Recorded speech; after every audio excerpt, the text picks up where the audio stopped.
Hello friends, welcome to Lucky's world. ఈరోజు నేను paneer butter masala అని చేసి చూపిస్తున్నానండి. ఈ గ్రేవీ చాలా టేస్టీగా ఉందండి. నా స్టైల్లో ట్రై చేయండి. చాలా సింపుల్గా అలా క్విక్గా అయిపోతుంది. దీంతో బెస్ట్ కాంబినేషన్ నేను నా స్టైల్లో స్పెషల్ రైస్ని చేసి చూపిస్తున్నానండి. బగారా రైస్ ఎక్కువ మసాలాలతో మనం చేస్తాము కదా, కానీ ఈ రైస్ మసాలాలు లేకున్నట్టు అలా క్విక్గా అయిపోతుందండి. నేను నా స్టైల్లో ట్రై చేయండి, చాలా బాగుంటుంది. ఈ బటర్ మసాలా అంటే పన్నీర్ బటర్ మసాలా గ్రేవీతో ఈ స్పెషల్ రైస్ చాలా బెస్ట్ కాంబినేషన్గా కుదిరిందండి. ప్రాసెస్లోకి వెళ్ళిపోకముందు ప్లీజ్ నా ఛానల్ని సబ్స్క్రైబ్ చేయండి. ప్రాసెస్లోకి వెళ్ళిపోదాం. ముందుగా స్టవ్ ఆన్ చేసుకొని ప్యాన్ పెట్టుకొని 3 టేబుల్ స్పూన్ ఆయిల్ వేసుకున్నాను. ఇందులో నేను 1/2 టేబుల్ స్పూన్ జీలకర్ర, 2 దాల్చిన చెక్క, 2 లవంగాలు, 1 యాలక్క బుడ్డని వేసుకున్నాను. అంటే నేను పౌడర్ వేసుకున్నానండి. ఇందులో నేను అనాస పువ్వును 1 వేసుకున్నాను. ఇలా మందంగా కట్ చేసి పెట్టుకున్న 1 ఆనియన్ అంటే ఉల్లిపాయని ఇందులో వేసుకున్నానండి. ఇవి లైట్గా ఫ్రై అయిన తర్వాత 1 కప్ అంటే 3 టమాటాని నేను బాగా మందంగా కట్ చేసుకొని ఇందులో వేసుకున్నానండి. 3 టమాటాలు ఇలా కట్ చేసుకొని ఇందులో వేసుకున్న తర్వాత ఇవి లైట్గా అలా ఫ్రై అవ్వాలండి. ఇలా ఫ్రై అయిన తర్వాత చూడండి, ఈ మాదిరిగా ఫ్రై అవ్వాలి. మీడియం ఫ్లేమ్లో వీటిని ఫ్రై చేసుకోండి. ఇందులో రాళ్ళ ఉప్పు అంటారు కదా, ఇది 1/2 టేబుల్ స్పూన్ లేకపోతే 1 టేబుల్ స్పూన్ యాడ్ చేసుకోండి రుచికి తగ్గట్టుగా. ఇందులో నేను పసుపుని కూడా 1/2 టేబుల్ స్పూన్ యాడ్ చేసుకున్నానండి. ఇవి 2 వేయడం వలన త్వరగా ఇవి ఫ్రై అయిపోతాయి. ఇందులో ధనియాల పౌడర్ నేను 1/2 టేబుల్ స్పూన్ యాడ్ చేసుకున్నానండి. వీటిని బాగా కలుపుకున్న తర్వాత నేను 1/2 టేబుల్ స్పూన్ గరం మసాలాని కూడా ఇందులో యాడ్ చేసుకున్నాను. గరం మసాలా వేయడం వలన టేస్ట్ ఫ్లేవర్ చాలా బాగుంటుందండి. ఇలా వీటిని బాగా కలుపుకొని 1 మినిట్ వరకు నేను మీడియం ఫ్లేమ్లో ఫ్రై చేసుకున్నానండి. చూడండి, 1 మినిట్ తర్వాత నేను ఇలా తెరిచి చూస్తే చూడండి ఎంత బాగా మెత్తగా అయిపోయినావో. చూడండి, వీటిని ఇలా ఇందులో నేను ఒక 6 లేకపోతే ఒక 10 వరకు గోడంబిని యాడ్ చేసుకోవాలి, అంటే కాజుని. 1 టేబుల్ స్పూన్ వరకు నేను గసగసాలని కూడా యాడ్ చేసుకున్నానండి. చాలా కమ్మగా వస్తుంది, గ్రేవీ కూడా ఎక్కువగా వస్తుందని. ఇవి బాగా మనం 1-2 మినిట్స్ వరకు ఫ్రై చేసుకోవాలి. లాస్ట్లో కొత్తిమీర తరుగుని ఇలా యాడ్ చేసుకొని వీటిని బాగా కలుపుకోవాలండి. చూడండి, ఇలా మొత్తం కలుపుకున్న తర్వాత ఒక బౌల్లో తీసి పక్కకు పెట్టుకుంటున్నానండి. ఇవి చల్లారిన తర్వాత మనము మిక్సీ పెట్టుకోవాలి. ఇలా వేడివేడిగా మిక్సీ పెట్టుకోకూడదండి. చూడండి, ఇలా నేను వీటిని మొత్తం పక్కకు తీసి పెట్టుకున్నాను. మరి ఒక ప్యాన్ పెట్టుకొని అందులో నేను 1 టేబుల్ స్పూను బటర్ని యాడ్ చేసుకున్నాను. 1/2 కప్ వరకు ఆయిల్ యాడ్ చేసుకున్నానండి. ఆయిల్ ఎక్కువగానే పడుతుంది ఇట్లాంటి కర్రీలోకి. మసాలా కర్రీలోకి ఆయిల్ ఎక్కువగా వేస్తేనే టేస్ట్ బాగుంటుందండి. పన్నీర్ ముక్కలు ఒక 100 గ్రామ్స్ టు 150 గ్రామ్ వరకు నేను ఇలా పన్నీర్ ముక్కల్ని యాడ్ చేసుకున్నానండి, పీసెస్గా కట్ చేసుకున్నవి. ఇవి ఫ్రై అయ్యే లోపల నేను ముందుగా ఫ్రై చేసి పెట్టుకున్న వీటిని మిక్సీ పెట్టుకోవాలండి. చాలా ఫైన్గా మిక్సీ పెట్టుకోవాలి. చూడండి, ఇందులో నేను అల్లం వెల్లుల్లి పేస్ట్ కూడా యాడ్ చేసుకున్నాను, కానీ స్కిప్ అయిందండి, సారీ. చూడండి, ఫైన్గా వాటిని మిక్సీ పెట్టుకున్నాను. ఇవి కూడా బాగా ఫ్రై అయిపోయినాయి కదా, వీటిని కూడా నేను పక్కకు తీసి పెట్టుకున్నానండి. ఇప్పుడు అదే ఆయిల్లో చూడండి ఇలా ఫైన్గా మిక్సీ పెట్టుకున్నాను. ఇప్పుడు అదే ఆయిల్లో నేను ఒక బిర్యానీ ఆకుని, ఒక అనాస పువ్వుని యాడ్ చేసుకున్నాను. మనము ఇప్పుడు కారము తగ్గట్టుగా, మీరు ఎంత కారము తింటారో అంత కారము టేస్ట్కి తగ్గట్టుగా నేను 2 టేబుల్ స్పూన్ వరకు నేను కారంని యాడ్ చేసుకున్నానండి. ఇలా వేసేటప్పుడు లో ఫ్లేమ్లో మనము ఈ మంటని తగ్గించాలి, ఎందుకంటే కారము అనేది మాడిపోకూడదు. ఇందులో మిర్చిని కూడా నేను యాడ్ చేసుకున్నానండి, పచ్చిమిర్చి చీలికల్ని.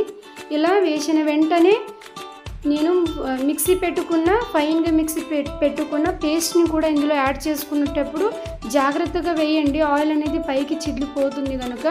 చూడండి, లో ఫ్లేమ్లో ఇలా వేసుకున్న తర్వాత ఇప్పుడు హై ఫ్లేమ్లో వీటిని మనము బాగా కుక్ చేయాలి. ఇందులో 1/2 టేబుల్ స్పూన్ సాల్ట్ని యాడ్ చేసుకున్నాను. మరికొద్దిగా ఇందులో గరం మసాలా కూడా యాడ్ చేసుకున్నానండి. చూడండి, వీటిని వేసుకున్న తర్వాత బాగా కలుపుకోవాలి. ఇప్పుడు మంటని మీడియం ఫ్లేమ్లో మనము పెట్టుకోవాలండి, మసాలాలు మాడిపోకున్నట్టు. చూడండి వీటిని వేసుకున్న తర్వాత హాఫ్ గ్లాస్ వరకు నేను వాటర్ని యాడ్ చేసుకున్నానండి. ఎందుకు అంటే మసాలాలు బాగా మగ్గాలండి. మగ్గిన తర్వాత నేను వీటిని చూడండి వాటర్ వేసుకున్న తర్వాత ఇందులో ముందుగా ఫ్రై చేసి పెట్టుకున్న ఈ పన్నీర్ ముక్కల్ని ఇందులో యాడ్ చేసుకోవాలి. ఈ పన్నీర్ ముక్కల్ని ఇప్పుడే ఎందుకు యాడ్ చేస్తున్నామంటే మసాలాలు ఈ పన్నీర్ ముక్కలతో బాగా కలిసి టేస్ట్ చాలా బాగుంటుందండి. మెయిన్గా ఇందులో వేసేది ఫ్లేవర్గా వేసేది ఏమిటంటే కసూరి మేతి అండి. చాలా టేస్ట్ ఇస్తుంది ఈ బటర్ మసాలాలోకి, పన్నీర్ బటర్ మసాలాలోకి. లాస్ట్లో కొత్తిమీరని యాడ్ చేసుకొని ఇలా 5 to 10 minutes వరకు లో టు మీడియం ఫ్లేమ్లో కుక్ చేసిన తర్వాత చూడండి ఆయిల్ అనేది పైకి తేలింది. ఎంతో టేస్టీగా కమ్మగా ఉన్న ఈ పన్నీర్ బటర్ మసాలా అనేది రెడీ అయిపోయింది. చాలా టేస్టీగా ఉంటుందండి, చాలా మంచిగా ఉంటుంది. మీరు ఒక్కసారైనా ట్రై చేయండి. పన్నీర్ కూడా లైఫ్లో నేనైతే తినలేదండి, కానీ తిన్న తర్వాత ఈ కర్రీ చాలా టేస్టీగా ఉందండి. ఆ రైస్లోకి ఈ పన్నీర్ అనేది బాగా కుదిరింది, చాలా బాగుంది. నాన్ వెజ్ టైంలో ఇలా స్కిప్ చేసి దీన్ని చేసుకుంటే చాలా బాగుంటుందండి.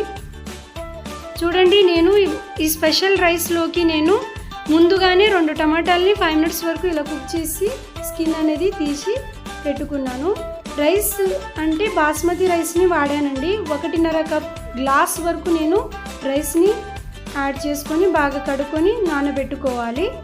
ఇప్పుడు కుక్కర్లోకి 1/2 కప్ వరకు ఆయిల్ అంటే 5 to 6 tablespoon ఆయిల్ వేసుకోవాలి. ఇందులో జీలకర్రని 1/2 tablespoon, పచ్చిమిర్చి చీలికల్ని ఒక 5 to 6 ఇలా కట్ చేసుకొని వేసుకున్నానండి. బిర్యానీ ఆకును కూడా ఇందులో యాడ్ చేసుకుంటున్నాను. మసాలాలు అవసరం లేదండి. చూడండి మసాలాలు ఏమి వేయకున్నట్టు చేస్తున్నాను కదా. ఇలా కుక్ చేసి పెట్టుకున్న టమాటాలని, అల్లం వెల్లుల్లి కూడా 3 వేసి బాగా ఫైన్గా మనం మిక్సీ పెట్టుకోవాలి. ఇందులో నేను లైట్గా అలా షాజీరాను కూడా 1/2 tablespoon వేసుకున్నానండి, ఫ్లేవర్ బాగుంటుంది అని. ఇలా మిక్సీ చేసి పెట్టుకున్న ఈ టమాటా, వెల్లుల్లి, అల్లంని పేస్ట్ని ఇందులో బాగా ఫైన్గా ఉండాలండి పేస్ట్. ఇలా వేసుకొని టమాటా అనేది బాగా కుక్ అవ్వాలి, ఆయిల్ అనేది పైకి తేలాలి. అంతవరకు వీటిని బాగా కుక్ చేయాలండి. గరం మసాలాని కూడా నేను యాడ్ చేసుకున్నాను. వేస్తే వేయండి, లేకపోతే స్కిప్ చేయవచ్చు. కొత్తిమీర తరుగుని 1/2 కప్ వరకు యాడ్ చేసుకున్నానండి. పుదీనా కూడా 1/2 కప్ వరకు యాడ్ చేసుకోవాలి. ఫ్లేవర్ చాలా బాగుంటుందండి. బిర్యానీ కన్నా టేస్ట్ చాలా చాలా బాగుంటుంది. మనము ఇలా 5 minutesలో అయిపోతుందండి. ఎక్కువ మసాలాలు వేయలేదు, ఎక్కువ కుక్ అవసరం లేదు, మిక్సీ పెట్టుకున్నాం కాబట్టి. 1 tablespoon సాల్ట్ని కూడా యాడ్ చేసుకోండి రుచికి తగ్గట్టుగా. చూడండి ఇవి బాగా మగ్గిన తర్వాత ఇందులో కారం కూడా యాడ్ చేసుకోవచ్చు. నేను వేసుకోలేదు, ఎందుకంటే కారం పిల్లలు తినరు కాబట్టి. 1/2 tablespoon పసుపుని యాడ్ చేసుకోండి.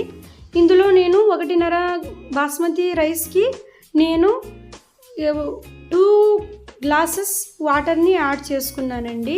ఎందుకంటే ఆల్రెడీ నానబెట్టుకున్నాం కాబట్టి. చూడండి సాల్ట్ని కూడా ఇంకొద్దిగా వేసుకున్నాను, ఎందుకంటే కుదరలేదు కాబట్టి. నానబెట్టుకున్న ఈ రైస్ను కూడా ఇందులో యాడ్ చేసుకుంటున్నాను. 1.5 గ్లాస్ బియ్యానికి 2 గ్లాసుల చప్పున వాటర్ వేసుకోవాలి. నానబెట్టుకుంటే ఈ మెజర్మెంట్ని ఫాలో చేయండి. రైస్ మొత్తం ఇలా వేసిన తర్వాత కుక్కర్ పైన మూత పెట్టుకొని 2 whistles వచ్చేంత వరకు బాగా కుక్ చేయాలండి. ఆవిరి మొత్తం పోయేంత వరకు అలా వదిలేసిన తర్వాత చూడండి ఓపెన్ చేసిన తర్వాత ఎంత చక్కగా కుక్ అయిందో, పొడి పొడిగా ఇలా అయింది కదా. ఈ మెజర్మెంట్తో చేయండి, చాలా టేస్టీగా వస్తుంది, చాలా బాగుంటుందండి. ఈ రైస్ అనేది చాలా కొత్తగా ఉంది కదా, నా స్టైల్లో ఇలా ట్రై చేయండి, చాలా సూపర్గా ఉంటుంది. చూడండి ఎంతో బాగా ఉంది కదా. ఇలా సర్వ్ చేసుకున్న తర్వాత పైన అలా బటర్ మసాలా కర్రీ అంటే పన్నీర్ బటర్ మసాలా కర్రీని ఇలా పైన యాడ్ చేసుకొని తింటుంటే చాలా కమ్మగా, చాలా టేస్టీగా ఉందండి, చాలా సూపర్గా ఉంది. ఒకసారి ఇలా ట్రై చేయండి, కంపల్సరీగా బాగుంటుంది. చూడండి ఎంతో సూపర్గా ఉన్న ఈ పన్నీర్ బటర్ మసాలాని కూడా, ఈ స్పెషల్ రైస్ని కూడా మీరు ఇంట్లో ట్రై చేయండి, చాలా చాలా చాలా కుదురుతుంది. ఈ ఫస్ట్ టైం చేసినా కూడా చాలా బాగా వస్తుందండి. ఇలా సర్వ్ చేసుకొని ఇంట్లో చుట్టాలు వచ్చినప్పుడైనా, స్పెషల్ డేస్లో అయినా ఇలా ఇంట్లో ఏమైనా స్పెషల్గా మనం సెలబ్రేట్ చేసుకుంటున్నప్పుడు ఇలా ట్రై చేయండి. మరిన్ని వీడియోస్ కోసం నా ఛానల్ని సబ్స్క్రైబ్ చేయండి, షేర్ చేయండి, లైక్ చేయండి. Thank you.